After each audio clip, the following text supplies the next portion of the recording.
Sahana Bhavatu Sahano Bhunaktu Saha Viryan Karavavahe Tejasvinavadhetamastu ma Vidvishavahe. Om Shanti.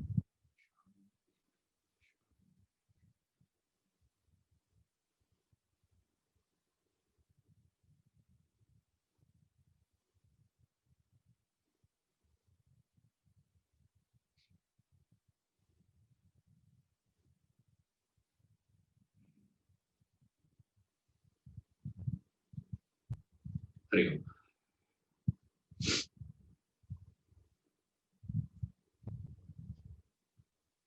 The problem of introversion. That's a topic we are doing. Now, the problem of introversion, when he says, what he is referring is, why is it difficult for us to get introverted? What is the difficulty in that? That is what he is explaining. It's not that, when the casual reading may appear like, what is wrong in introversion? The problem of introversion, people may take it like that. All that he is explaining here is what is the difficulty here. Why is it difficult for the mind to get introverted? And how is it that so easy for the mind to be extroverted? That is the study. And then in the next, topic, you will give a practical exercise on how to make the mind introverted. So that's the development of idea here. The extroverted nature of the mind makes it difficult for us to go inside and investigate into our own personality. And since we are not looking within, and why we are not looking within is because we are constantly looking outside. And the problem of that, what happens as a result of which, he explains using the poem. The turkey and the ant. In other men we false can spy, and blame the mote that dims their eye. Each little speck and blemish find, to our own stronger errors blind. A turkey tired of common food forsook the barn and sought the wood. Behind her ran her infant train, collecting here and there a grain.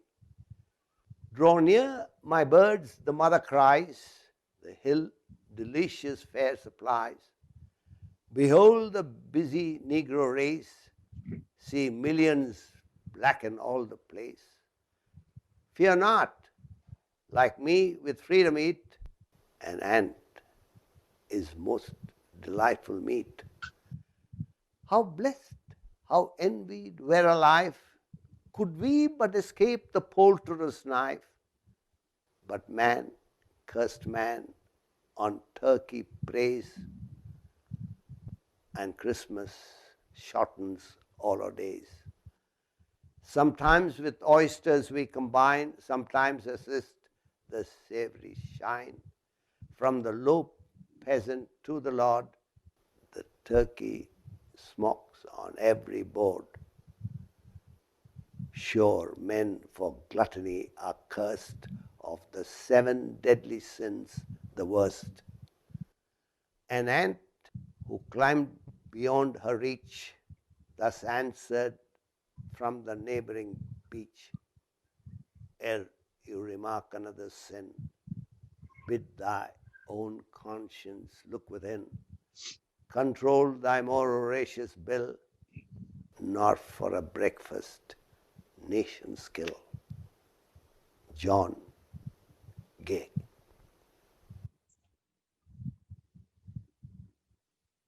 Very interesting point. Very simple, direct, and yet profound point. I say the academy, the 3-year course would begin with this point only. We start from studying what is the problem of introversion. What is interesting here is gluttonous turkey is cursing man to be a glutton. That is the best part of the poem. The turkey is gluttonous. But he says, sure, men for gluttony are cursed. He says, of the 7 deadly sins, the worst. The seven deadly sins, listed out. There's a list is given in the Old Testament. They give the list of 7 sins: adultery, jealousy, this gluttony,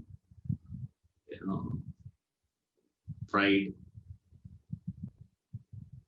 hoarding, covetousness, which is sloth, all this. These are all considered.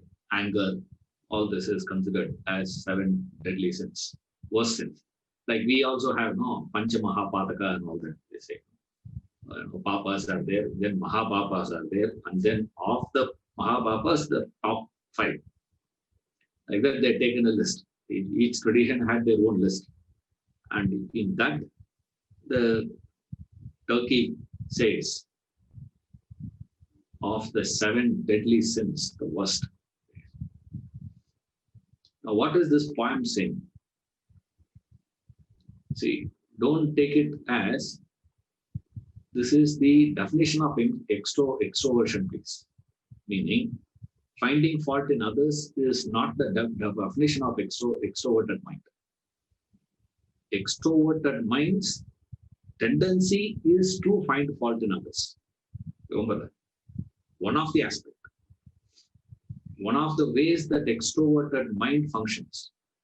One of the ways of the manifestation or expression, the tendency of the mind is to find fault with others.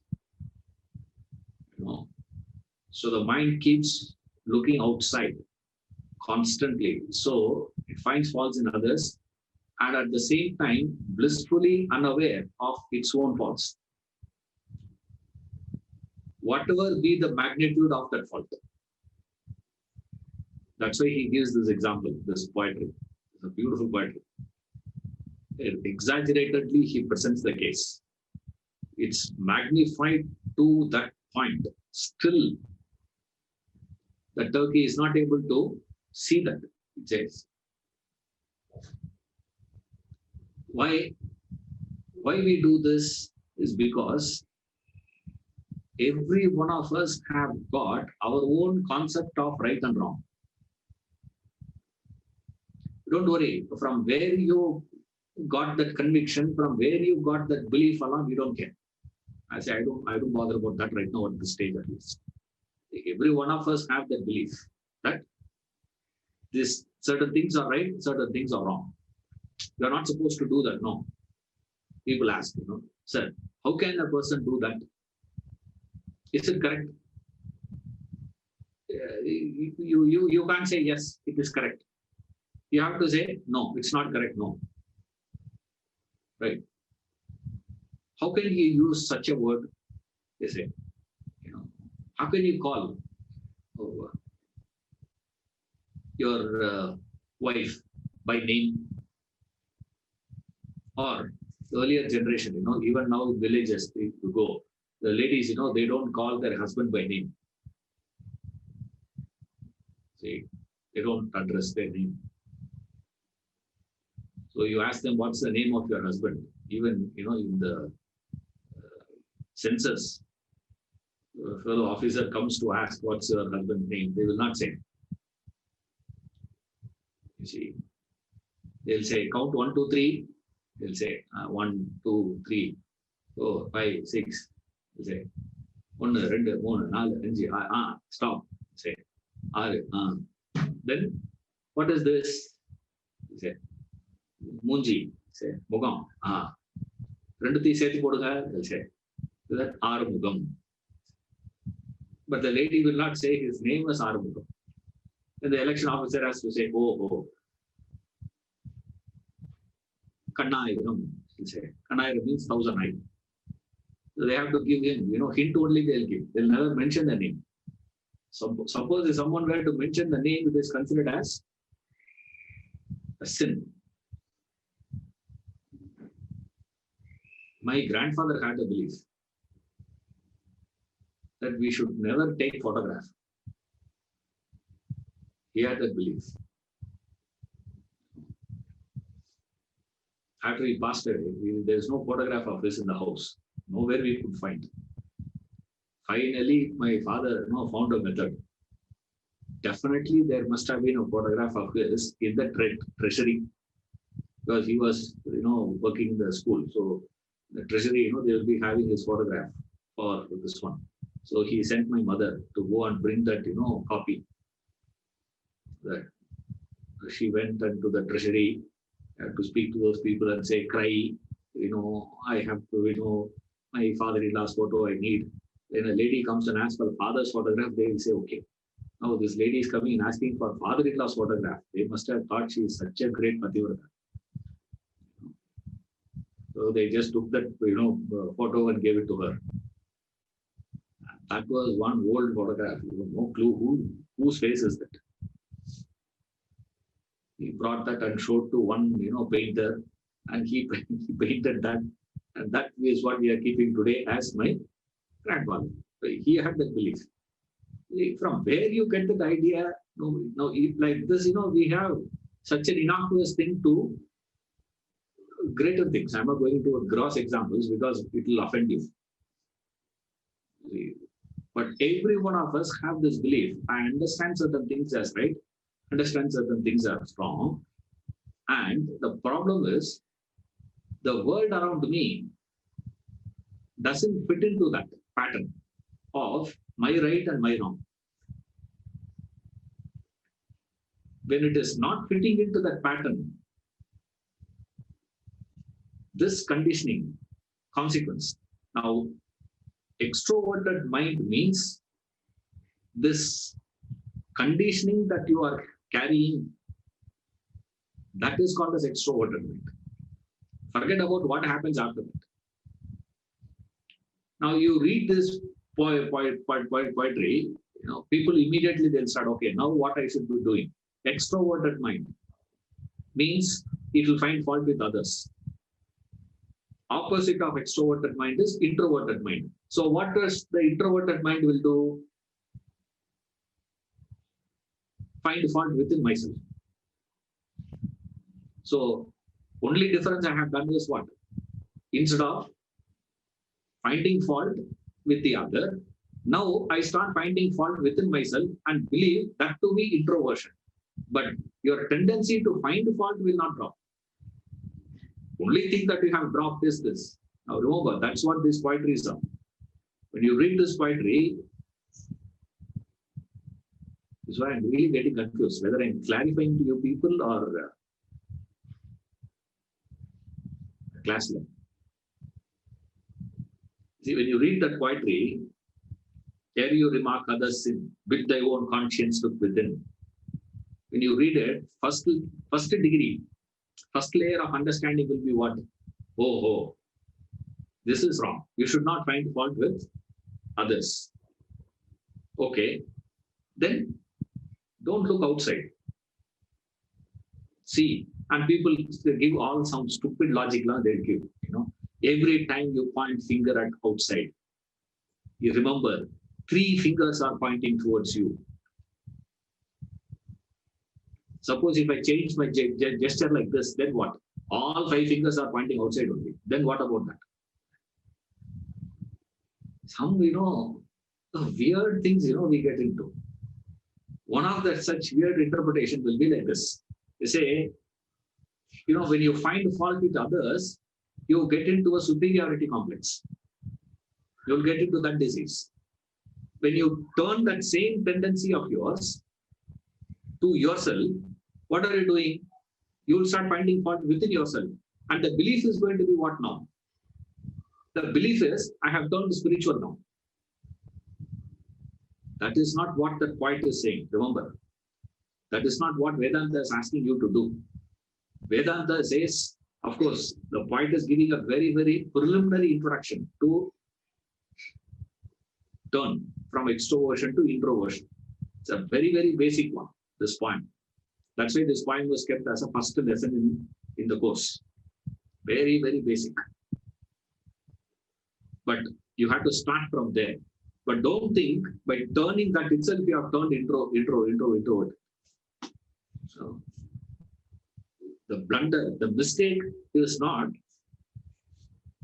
what you call as the error done by the other person or the mistake done by me. The mistake, what we are referring to is the conditioning that you have gone into. My understanding that when I do mistakes according to my standards, not according to other standards, all of us can recognize mistakes of ours according to our standards, our level of right and wrong, sense of right and wrong. To be conscious of that, to become aware of that, and not doing that is called introversion. You see that? First step, introversion is very, very simple interpretation. Straight away you understand it. What is it? You'll say, hey, don't find fault with others. Why are you finding fault with others? Who are you to find fault with others? Now, what are you doing when you are finding fault with others? You are getting into the superiority complex. What are you doing there? Then comes so many material there. You know, this is very basic one. You'll say, now, what is wrong in finding fault with others? What is that, sir? It's not because it is going to be causing a disturbance in your relationship. Not because of that, please. Here, when you find fault with another person, you start projecting, you make the other person look insignificant. You reduce that person's stature. You make them look so low than where they belong to. This is the basic problem of this fault-finding tendency of us. Now, what do you do when you find fault of somebody? Well, what you will do? Imagine you have found one fault with me. What will you do? So long as you don't find fault with me, very good. One fault you find in me, what happens after that? Me in the sense, not me as me as an example. I'm just taking one person. The moment you see a person, you interact with the person, you say that person is good, very nice. You can go a little closer, more and more you interact. Suddenly you start recognizing certain fault in them, certain sin in them, something they do wrong. What do we do immediately, sir? Forget about what we do to them. First thing is what we do to them. What we do to them is what? You make them so insignificant. Second thing what we do is you keep on recalling and remembering that weakness of theirs, and you will have a great weakness in you to expose their fault to everybody. You see that? That's called extroverted mind. A gross extroversion. It is gross. Gross behavior is what? You meet a person. The moment you meet a person, you don't become very close on the very first day itself. Only in the movies you see. You see, not in reality. You see a person, then what you do, you start interacting with them. Every interaction of yours, you are getting to know more and more of that person. In the second interaction itself, if you were to find a fault in that person, what you do?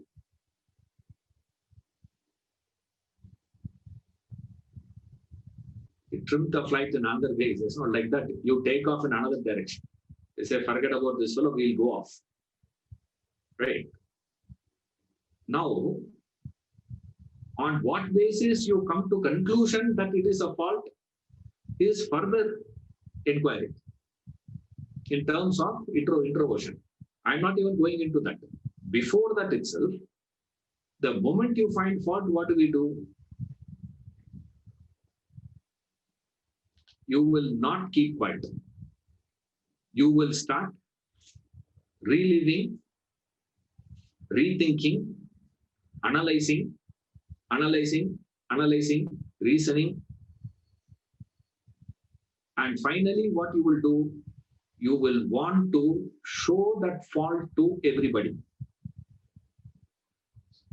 You will want to expose that person. This is the extroverted nature of mind. This is the gross, ugly, lowest category. See, may God be with you if you have a tendency like that. You see, before you go further in this study, first thing is to resist that temptation. When you find fault in somebody, the temptation you will get, that it's irresistible. Exposing them to the world. Now pleasure, And by doing that, you make the other person so insignificant. You destroy their stand. You destroy their... Now, this is where the problem. I can't give examples. These things you will not understand if I don't give examples. But any example I give, it is quite sensitive. Quite sensitive because of grossness. I'm not able to find a casual example. Like a belief, I gave example. My father, my grandfather, the belief. From where he got the idea, nobody knows. But there's a belief. A woman should not tell husband's name. A wife should not tell husband's name. That is a belief, you see. Now, it's a very innocuous example. Anybody can follow that. There's no big problem. But for this tendency, I'm still searching an example which is not gross. I couldn't find, because what we are attempting itself is a gross thing. Now, how can I give a casual and innocuous example for that? The tendency to expose, show to the world. And many people will believe here, this is very dangerous. Very, very dangerous. This Vedanta is a very dangerous one. Here, now I said this. Most of you will start thinking now will be, sir, I have recognized the fault of somebody, but I did not speak of that to others. Therefore, what I must be? You're all with me. I saw the mistake of a person, but as you say, I'm not having the temptation to show it to the world. Since I am not talking about the mistake of others, what the world will think of me now?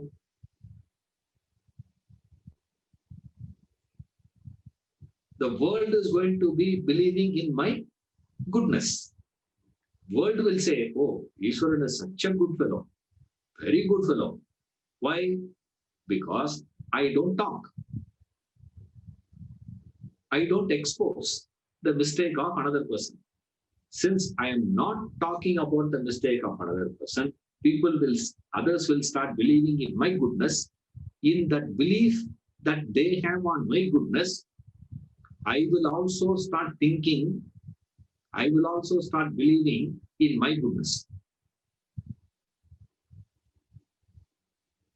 Read that?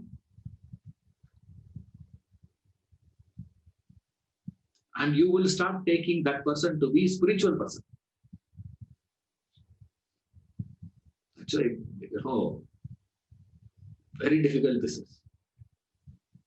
All that you are doing is what?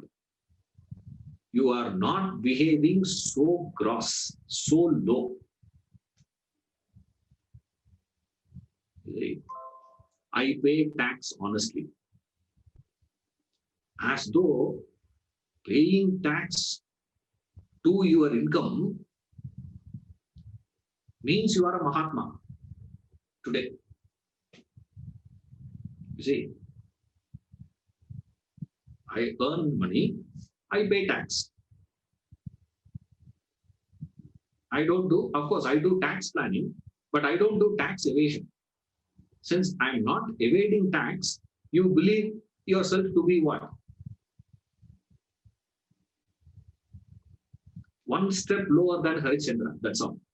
The gap between you and Harishchandra is only one difference. What? Harishchandra was a king, you are not a king. That's all the differences. Otherwise, you and Harishchandra, you will be a good competition for Harishchandra, in honesty. And people are there to applaud that also. That shows how low we have stooped down. See, this is not introversion, please. This is dangerous, remember. That is why he'll say, don't study it like that. Don't read it that way. Then how you have to read? Go one step deeper. Little lower you have to go. Little subtler you have to go. Next layer you have to go. Then you can escape from this. Then that layer will have one obstacle. Now again you have to go little deeper, little deeper, little deeper, till you hit the core, till you hit the center. You have to keep going, going, going, penetrate further, penetrate further. That is what we do here as reflection exercise. So first is to avoid this gross interpretation. Second one is what? To understand, look here, finding fault with others is just not the point. Not that I have to find fault with me. I should get rid of the tendency of fault finding, no matter whether it is with me or with the others. And in that too, which is easier for all of us, is to stop finding fault within us will be much easier than to stop finding fault in the others in the world. From where the whole thing starts, a turkey tired of common food. That's where the whole thing begins. The poetry, beautiful starting. A turkey tired of common food. Tired of common food means what? It's tired. It's tired means it's common food is what? Grains. It's tired means it had plenty. Right? The turkey, that when they are shifting the bags, that spillover will happen. You see, that spilling of the grains is more than sufficient for 7 generations of the turkey. That much will be there.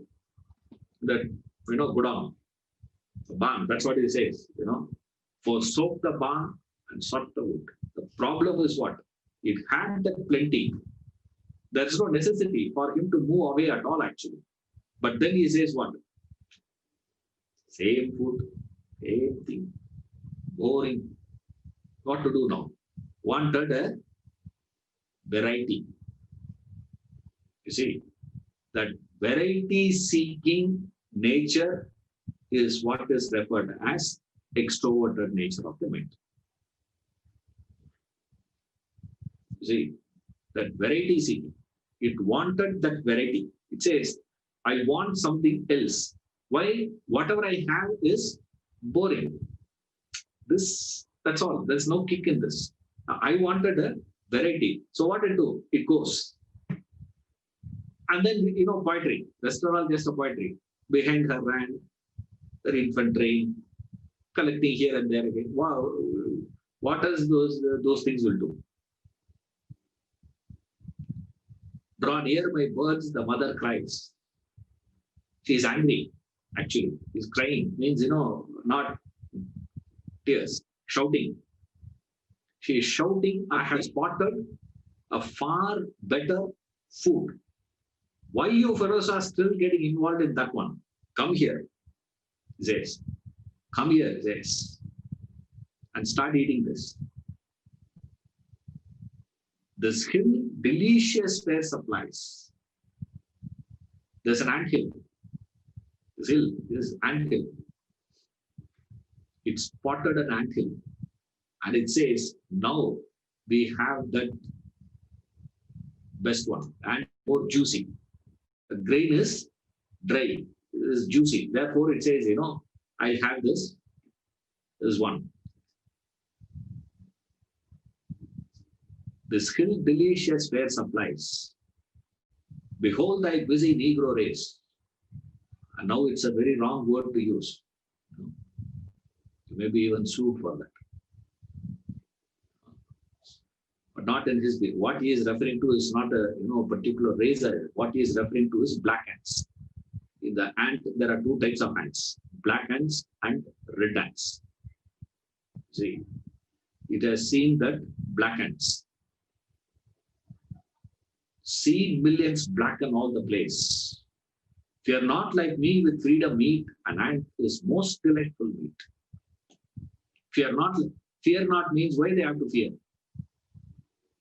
Is the little ones, when they are picking all these while, the grains were not moving.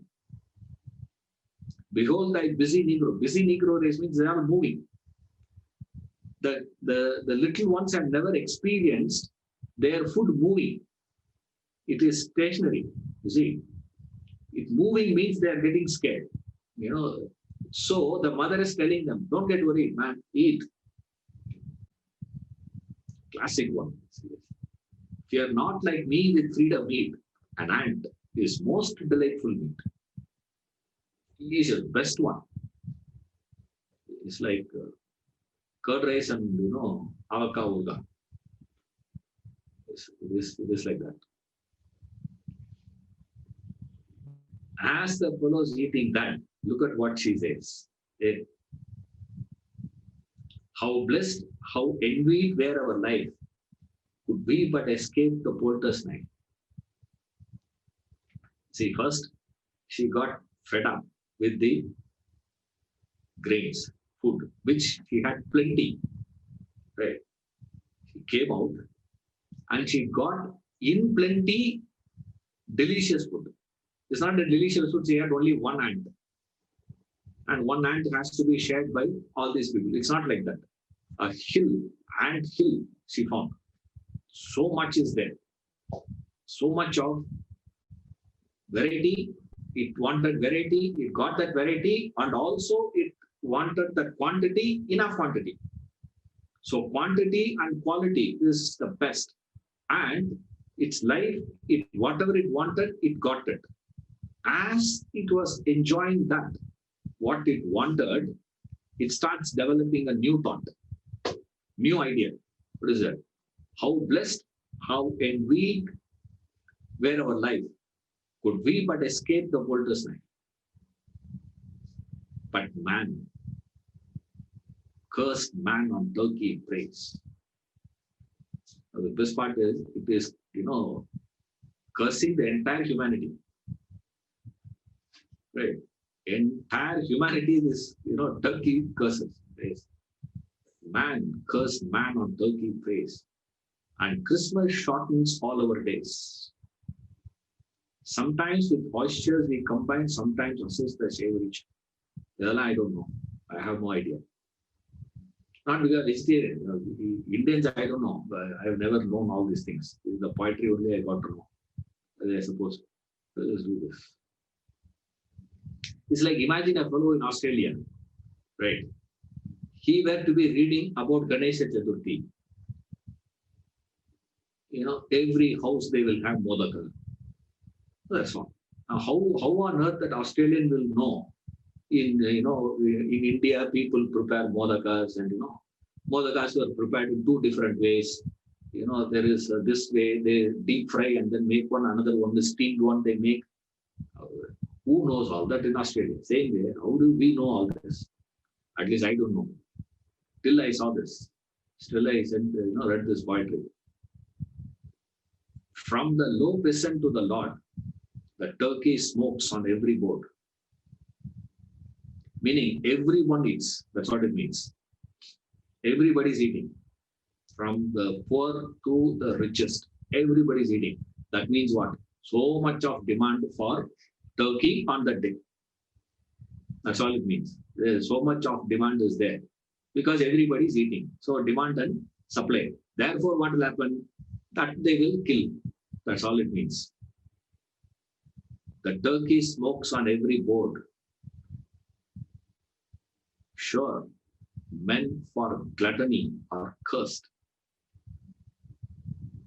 Of the 7 deadly sins, the worst. Who says? Turkey is saying. Right.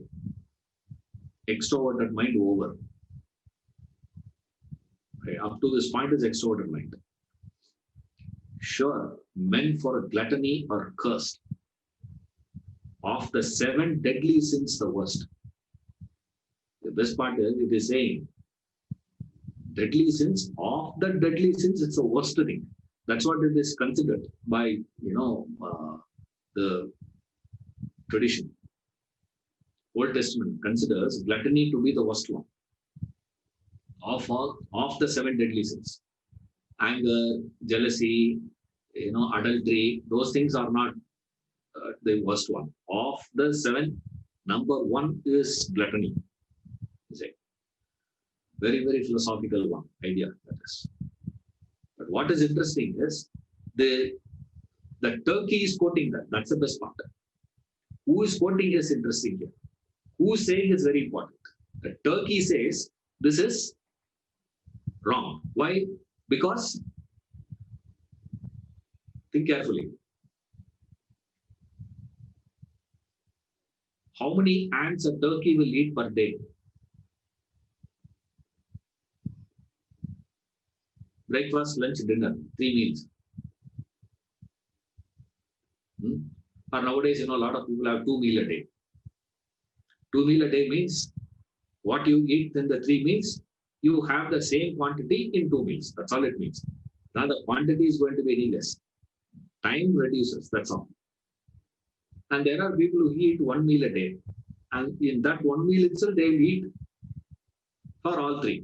That way, quantity will not reduce. Duration only reduces. That's all. Yes. Now, this 2 meals, let's say, even if turkey is like our modern, health conscious fellow, 2 meals, 500, 500, evenly distributed. 1,000 ants he will have one day. If he's eating ants one day, 1,000, 363, 365,000 ants he would have finished in 1 year. And then one man cannot eat 1 full turkey. You know that. Even if you are having a fantastic appetite, you cannot finish 1 full turkey. Right. So which means average is only 25% of a turkey a fellow can consume on the day. Because Christmas Day, you eat other things also. It's not that you are going to have only turkey on the day. Or other, I don't know, so many sweets are there, so many other things are there, they prepare. So with all that when you are eating, you are not going to eat. So imagine that you are having, only a portion, 25% of turkey 1 year, which means full turkey you would have consumed in 4 years. By that time, how many ants this turkey would have consumed? 365. 365,000 multiplied by 4. Calculate one. You'll run to around 15 lakhs. You go to 14.5 lakhs, it will go to close to 14.5 lakhs of ants that turkey has consumed, and Human has consumed only one turkey. So 1 is to 14.5 lakhs is the proportion. And the best part is the turkey who had consumed 14.5 lakhs claims that a man who had consumed 1 to be glutton. Then what you call the turkey? The one who eats 1 were to be a glutton, then what do you call a fellow who has consumed? And the best part is the turkey cannot see all that. That is called extroversion.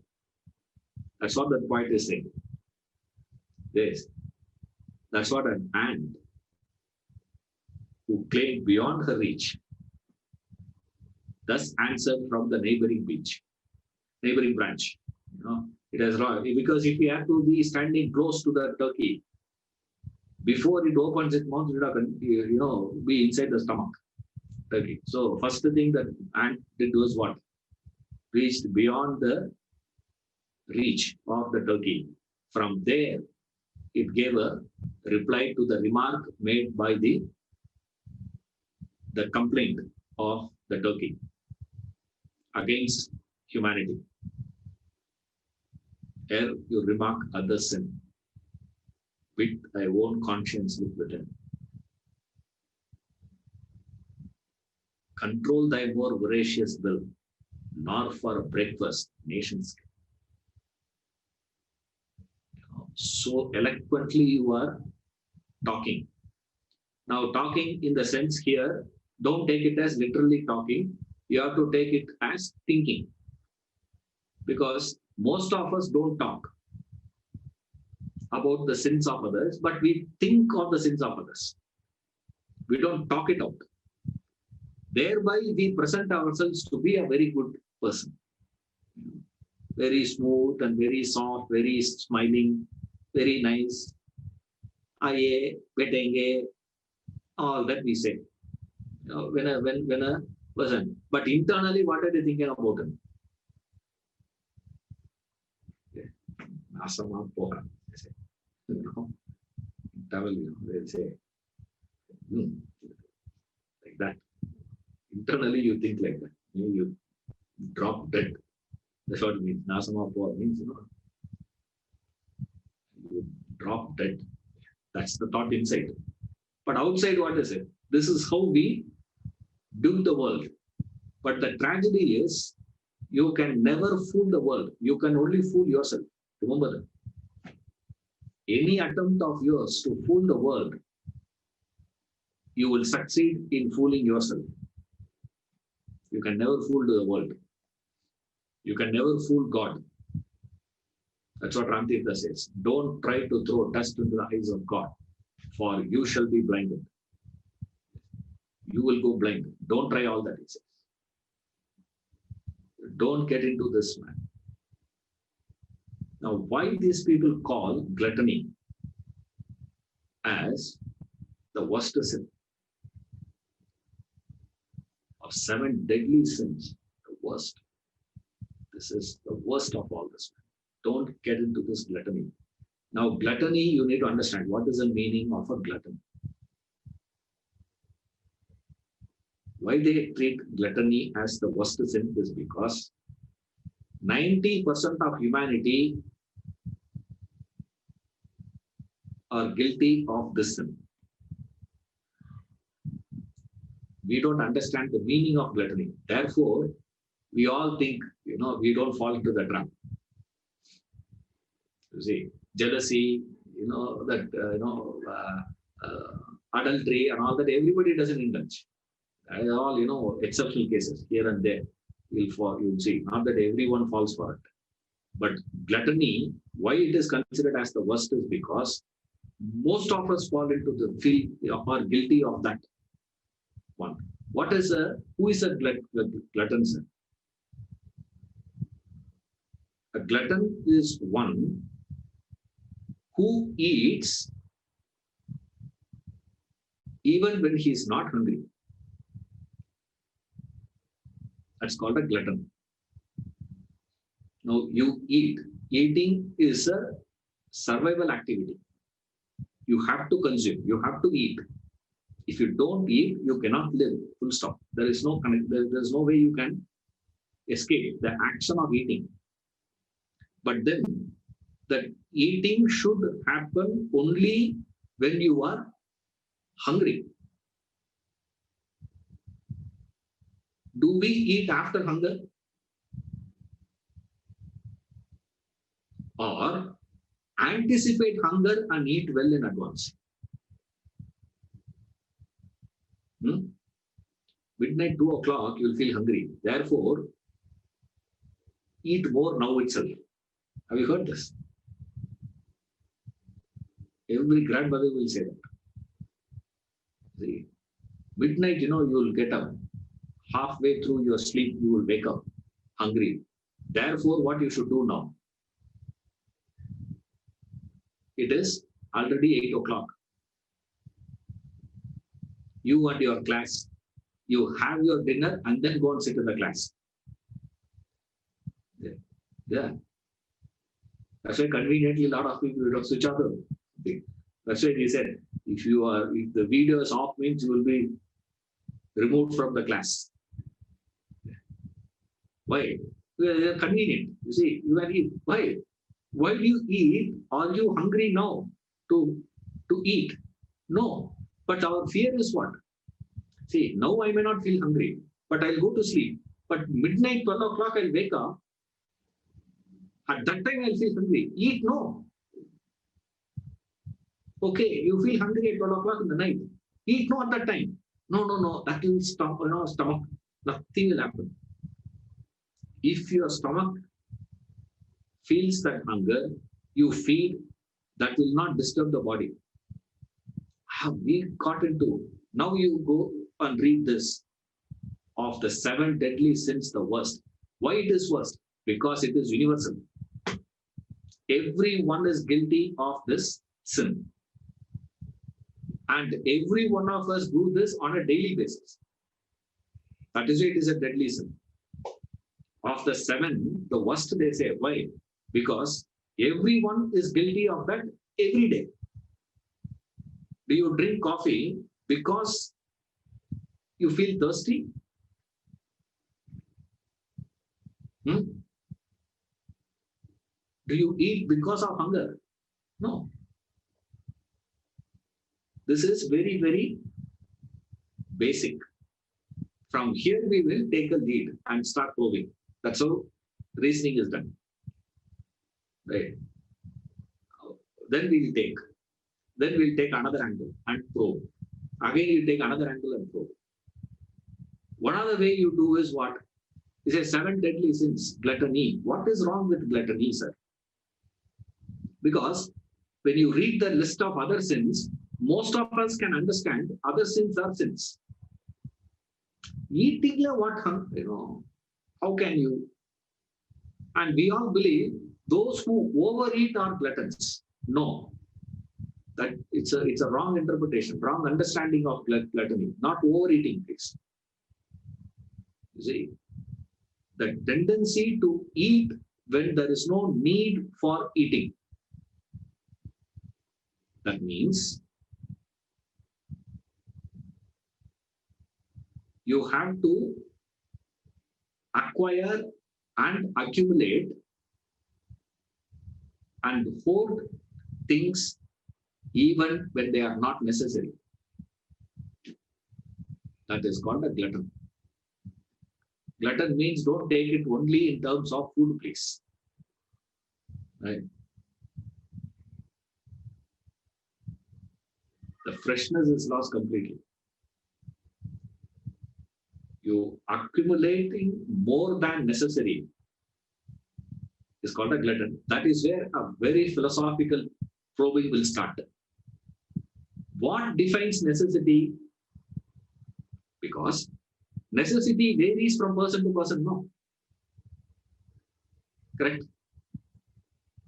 You can't say the same thing. What is the necessity of the turkey? It had that, isn't it?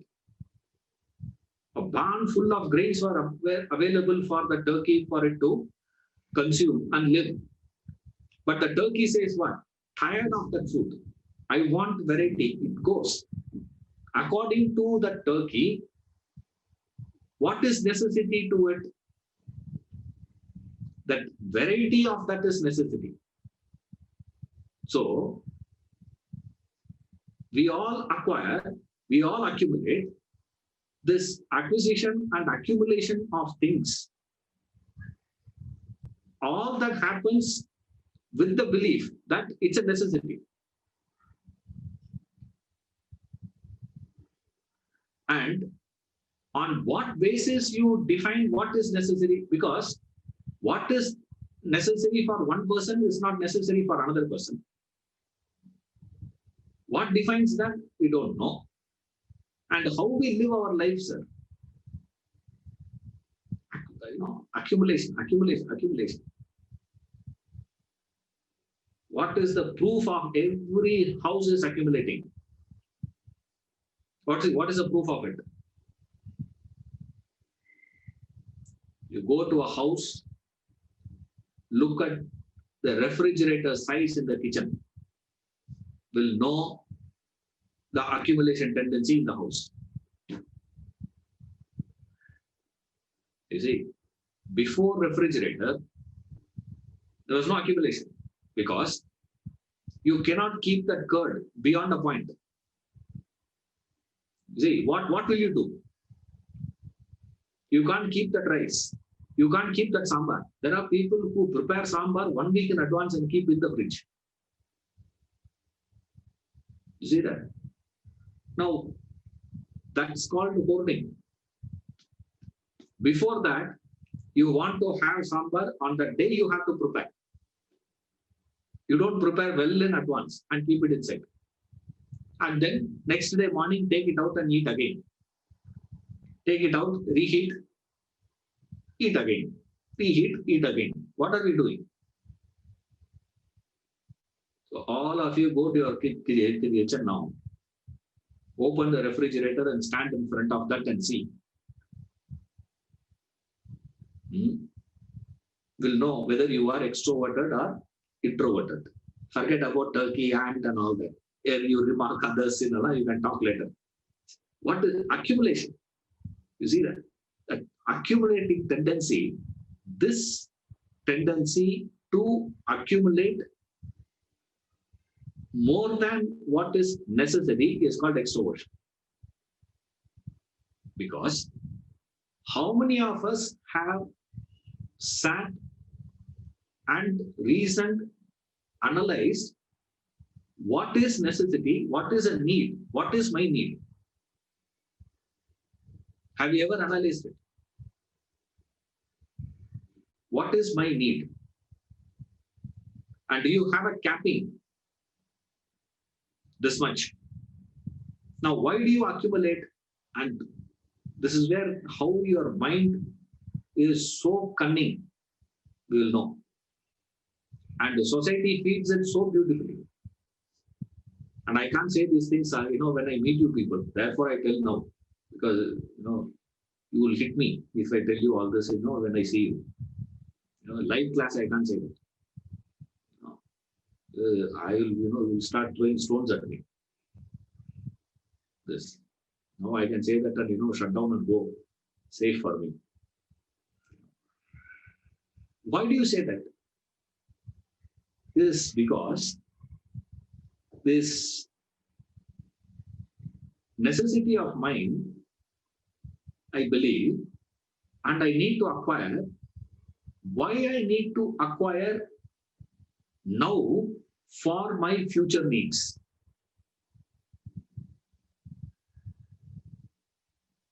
Immediately, all of us will get that thought. When do you do that? Is only when you lose faith in your capacity, your capability, or when you lose trust on God. When you lose the self-trust, or when you lose the trust on God. When you lose that, then you will acquire and keep it. That's what all of us do now, isn't it? That's why they say, as soon as the fellow starts earning, from the beginning itself, what he has to do, sir? Start investing in the pension plan. Why? One day you will lose your capabilities to earn, but your needs will remain the same. Therefore, what we should do? Acquire. Animals don't do that. The lion doesn't say, one day I will go weaker. A tiger doesn't say, one day I will lose my capacity to run and strike and eat, kill and eat. So let me do today itself. It doesn't do all that. One day I will lose my power. I will need it then. What do I do? That fear. Out of fear, you live your whole life. The accumulation. Now we think accumulation, yeah, it's necessary, no? I'm not again, immediately don't say that, I'm not going to have anything in my life, then don't come to me. Okay. You see, I'm only talking with reference to the dependency that we have with reference to this, the belief. You genuinely believe. Have you ever thought, why should I acquire? For what I should acquire? That's what somebody asked. Oh, Indians are very hardworking people. I know Indians are very hardworking. I said, why not? They will be hardworking. Why? I said, you guys have to feed one stomach or maximum 2 stomachs. We have to feed for 7 generations. That is how we accumulate wealth. We accumulate wealth for how many generations? For 7 generations, we need to have that much of it. Why? We know for certain our children will not have the capacity to earn a rupee in their life. They are unfit. They are not fit to live their life. So what I have to do? I have to support them. I have to keep everything ready for them. Get that fellow educated and throw them out. That's it. I'm not saying that's what we all should do, please. That's not my recommendation. Right? I say we do everything under this belief system, isn't it? What? One day I will lose. Sir, one day you never had. Were you not provided? Huh? When you are born, what was your capacity? Huh? You can't even move. Someone had to change your pads. Someone had to feed you. Someone had to protect you. Were you not provided all that? Now suddenly you say what? When I lose my capacity, what will be there? Nothing will be there for me. Therefore, let me protect. Is it going to give protection? Okay, at least if it has the capacity to give protection, give. But does it have? Have you ever inquired? Have you ever probed? This is the probing we do. That belief, that thought that I don't have the capacity to manage myself. On top of this, you know what? Let me say that now it's take another 2 minutes, I'll explain the next class. Worst time that is this.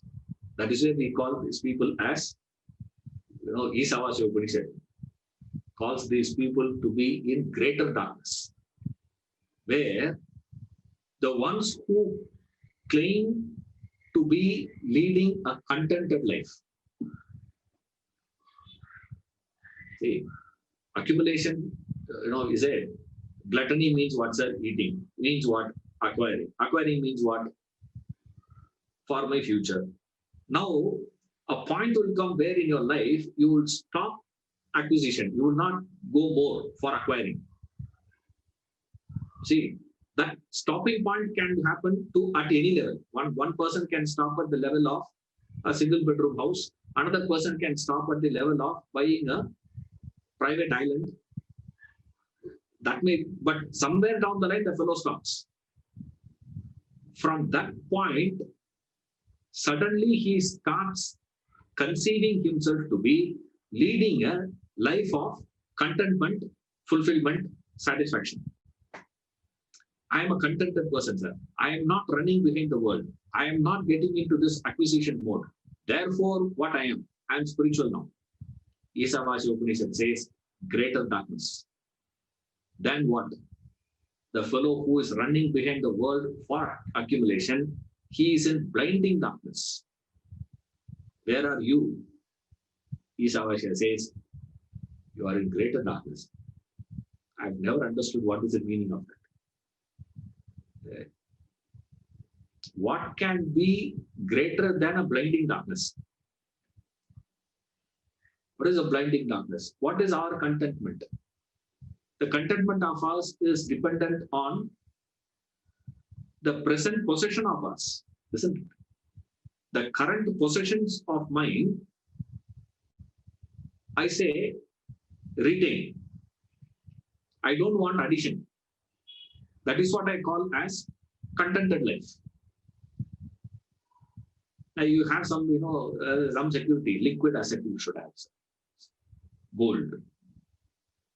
Suddenly gold prices crashes. What happens to you then? What happens to all your contentment? Fortunately, we have a good land we have bought. That land is there. Anytime we want, it's secured. Suddenly, real estate market crash. The stock market crash. What happens to you then? What happened to all your contentment? So erstwhile contentment is a contentment experienced by you based on what? Based on the current possessions, current status, current position of yours in life, and you expect that position to remain same, constant. And the nature of world is what? To change. What will happen to your contentment then? And you start believing that contentment to be, you have turned introverted. You're all with me. The one who is running behind the world for acquisition will be treated as an extroverted person. And who is an introverted person? The one who is contented. Now, I'm not running around. Why I'm not running around? After 62, nobody gives job. Why 62? After 45 itself, nobody gives job. You see, you lose a job at the age of 45. You've got to be smart in choosing your career. Till 94, career is guaranteed. I have seen. My career. No retirement. Till 94. How is it that? That's called the trust on the possession you have or your capability to acquire. This is called introversion. You see the shift. The trust is not on my capabilities. More subtler than that is to go into trusting on nature, God, the benevolence of God. That's another angle. If you have trust on the benevolence of nature, God, there is no way that you can get involved in this gluttony behavior. What is glutton? Acquisition. Why do you acquire? Necessity. What necessity? Future needs. What future needs? A day will come where I will lose my capability to earn. At that point of time, who is going to protect me? This possession of mine will protect me. That is extroverted behavior.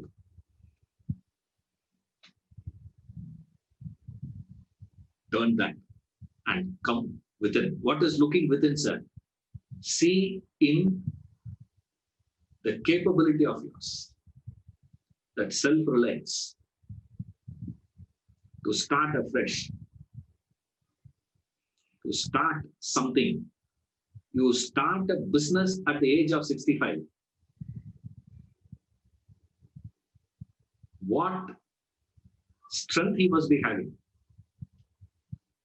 When I wanted to join, my friends, scared me, stating, hey, you are going to join this ashram. This, your guru, your Swami is already 72. He's already, of course, he was 69 at that time. He is 70 already. What is he? Hey, he's already 70. They say. Suppose if something happens, what will you do? I said, I don't care. But what courage the man should have had to start an institution at the age of 65. 65 is a time where everybody starts thinking. Nowadays 65 now, waiting for death. Now, 40 itself people think in terms of retirement now. 65 he says, I'm going to start something. What is that, sir? Capabilities. Your trust, your faith, that is called introversion. What is introversion? This is introversion. To have the trust on the possessions or your capabilities. Grossest behavior to this point we have come. Right. Now, analysis is not over yet. You see, you don't stop there. You probe further. We probe further. We probe further. To the best of our ability, we penetrate to understand what is the meaning of this. What's the meaning of this? What's the meaning of this? That's where we extract material. Otherwise, you just read, you understand. That's all. You don't talk. Don't talk ill of others.